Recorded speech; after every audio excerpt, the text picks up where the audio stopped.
गरीब सास बहू का जादुई चिमटा। संतोषी बहू, रोटी बन गई हो तो बंसी को दे दे, वरना आज भी भूखा चला जाएगा। जी माँ जी, बस बना रही हूँ। उफ, एक तो आज ये पछवा हवा इतनी ज्यादा बह रही है कि धुआं ही धुआं हो रहा है। ये कहते गरीब बहू संतोषी उसी धुएं में रोटी बनाकर बंसी को खाने को दे देती है। ये लीजिए, गरम गरम रोटी बनाई है, खा लीजिए। तभी खाना देने के बीच चूल्हे पर रोटी जलने लगती है। हे भगवान, मेरी रोटी जल गई। आह माँ, मेरा हाथ। आंच की दाह तेज होने के चलते उसका हाथ बुरी तरह जल जाता है। ओहो, देखो तो बेचारी मेरी बहू का कितना हाथ जल गया। एक रोटी ही तो थी, जल जाने देती।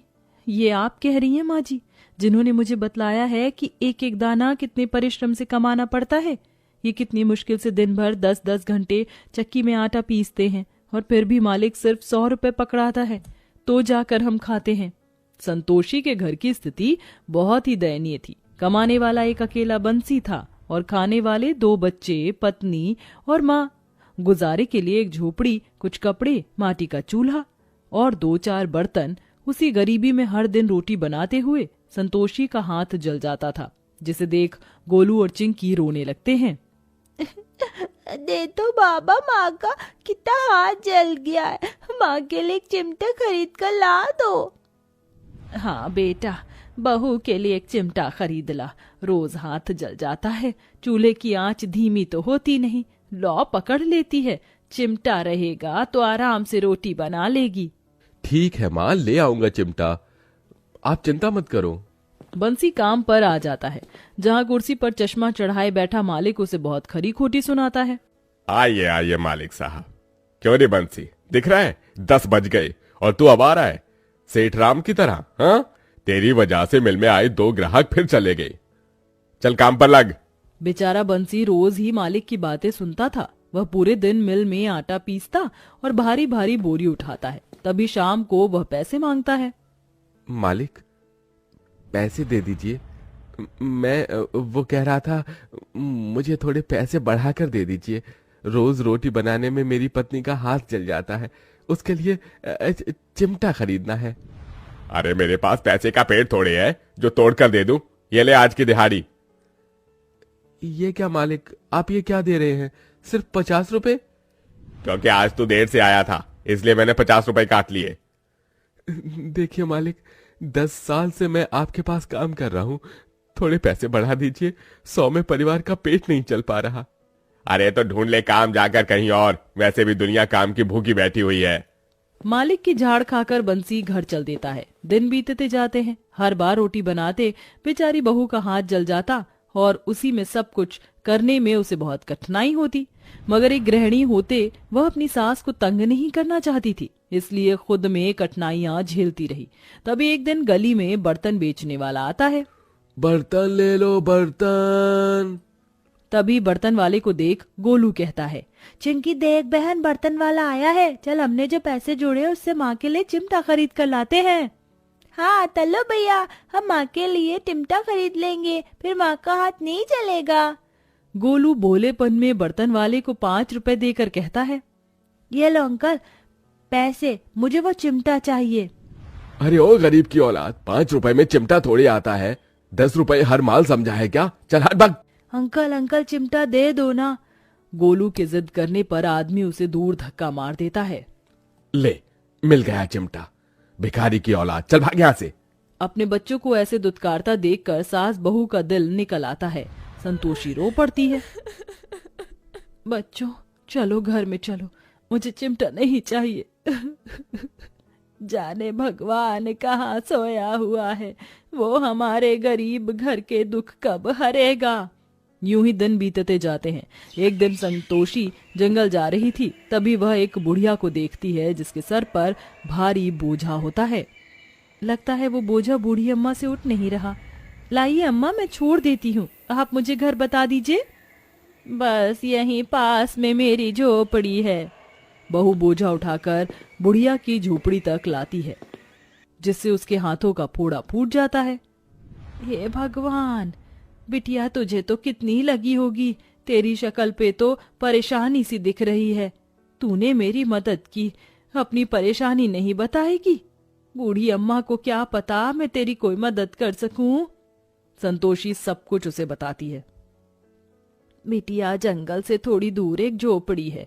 तू बस अपने चूल्हे की एक मीठी रोटी बनाकर ले जाकर बौने को खिला देना और अपनी इच्छा उसे बताना, फिर तेरे सब दुख दूर हो जाएंगे। बहू घर लौटकर मीठी रोटी बनाकर जंगल में ढूंढते ढूंढते बौनी की झोपड़ी में आती है। बौना रोटी देखकर उस पर लपक पड़ता है। क्या बात है, इतनी मीठी रोटी तो मैंने पहली बार खाई है, स्वाद आ गया। कहो तुम्हें क्या चाहिए? मुझे एक चिमटा चाहिए ताकि रोटी पकाने में मेरा हाथ फिर कभी ना जले। बौना उसे जादुई चिमटा देता है। ये लो, ये जादुई चिमटा है। क्या जादुई चिमटा? तुम इस जादुई चिमटे से जो कुछ मांगोगी वो मिल जाएगा। बहू रास्ते भर जादुई चिमटे को निहारते हुए घर लाती है। अरे वाह माँ, तुम चिमटा ले आई, अब जल्दी से हमको रोटी पकाकर खिलाओ ना। बस अभी बनाती हूँ बिटिया। फिर जैसे ही संतोषी चिमटे को तवे से छुआती है, चिमटा चमकने लगता है, जिसे गोलू और चिंकी बड़ी बड़ी आंखें कर लेते हैं। माँ, ये चिमटा अभी अलादीन के चिराग जैसी चमका था। बिल्कुल, तूने भी देखा ना? हाँ भैया, लगता है ये जादुई चिमटा है, इससे कुछ मांग कर देखते हैं। है जादुई चिमटे, मुझे पूरी कचौरी दो। चिंकी की फरमाइश करते ही जादुई चिमटा किसी सोने की तरह चमकते हुए अपने अंदर से पूरी कचौरी देता है। अरे वाह, ये तो सचमुच का जादुई चिमटा है। चिंकी के बाद बच्चे गोलू का मन उम्मीद से भर जाता है और वह भी अपने मन का खाना चिमटे से मांगता है। ऐ जादुई चिमटा, मुझे पकवान खाना है, मुझे ढेर सारे मीठे मीठे पकवान दो। इस बार जादुई चिमटे में से ढेर सारे मालपुए, गुजिया, खस्ता निकलता है, जिसे देख गोलू खुश हो जाता है। दोनों बच्चे हबड़ हबड़ कर खाने लगते हैं। अरे वाह, ये पकवान कितने स्वादिष्ट हैं। माँ, दादी माँ, आप भी खाओ। पर संतोषी अपने बच्चे के खिले चेहरे देखकर खुश थी। तभी गोमती ने जादुई चिमटे की ओर टकटकी लगाए हुए पूछा, बहू, तुझे जादुई चिमटा कहाँ से मिला? संतोषी अपनी सास को बूढ़ी अम्मा से मिलने से लेकर बौने के द्वारा दिए जादुई चिमटे की बात बताती है। इतने में गरीब बंसी चिंता में डूबा घर आता है।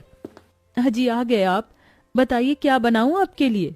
संतोषी, रो धोकर मालिक ने आज भी 50 रुपए दिए हैं, मुझे माफ कर देना। तुम्हारे ये गरीब पति घर की जिम्मेदारियां भी ठीक से नहीं उठा पा रहा और न तुम्हारे लिए एक चिमटा ही खरीद पाया। बंसी बिलख बिलख कर रोता है। तभी दोनों सास बहू उसे सहारा देती हैं। अजी, रोइए मत, अब आपको उस कंजूस सेठ के पास काम करने की जरूरत नहीं, हम अपना काम खोलेंगे। ये देखिए, मुझे जादुई चिमटा मिला है। क्या जादुई चिमटा? तभी बहू उसे जादू दिखाती है। आपको जो भी खाना है इस चिमटे से मांग कर देखिए। मुझे बाजरे की कुरकुरी रोटी चाहिए। ये कहकर बंसी टकटकी लगाए चिमटे को निहारने लगा और तभी उसमें से ढेर सारी बाजरे की रोटी बरसने लगी, जिसे वह बड़े चाव से खाता है। और फिर दोनों सास बहू सोच विचार कर कहती हैं, बहू, ये जादुई चिमटा हमें भले रुपया पैसा नहीं दे सकता, तो क्यों ना इसके जादू को काम में लें और हम तवा रोटी बनाकर बेचें। आजकल खाने का काम अच्छा चलता है। मेरी भी यही सोच है, उसे गरीब को भी खाना मिल पाएगा और हम थाली का दाम भी सस्ता रखेंगे ताकि सब खा सके। अगले दिन से दोनों सास बहू जादुई चिमटे की मदद से ढाबा खोलती हैं, जो कि अच्छा चल जाता है। ओ माता जी, एक थाली लगाना। जी भैया जी, अभी लगाती हूँ। एक थाली मुझे भी काकी, और गरम रोटी लाना। ठीक है भैया। कुछ भी कहो भैया, इन दोनों सास बहू के ढाबे के खाने का स्वाद होटल से भी बढ़िया है। ऐसा लगता है जादू है इनके हाथों में। और खाना भी उतना ही सस्ता है यहाँ। तारीफ सुनकर सास बहू मुस्कुराकर जादुई चिमटे को देखकर कहती हैं, शुक्रिया जादुई चिमटे, तुमने दुख और गरीबी के मोड़ पर हमारा बहुत साथ दिया। हम जिंदगी भर तुम्हारे शुक्रगुजार रहेंगे। दोनों सास बहू इसी तरह आगे भी जादुई चिमटे का अच्छा उपयोग करती हैं और बहुत जल्द आगे भी बढ़ जाती हैं।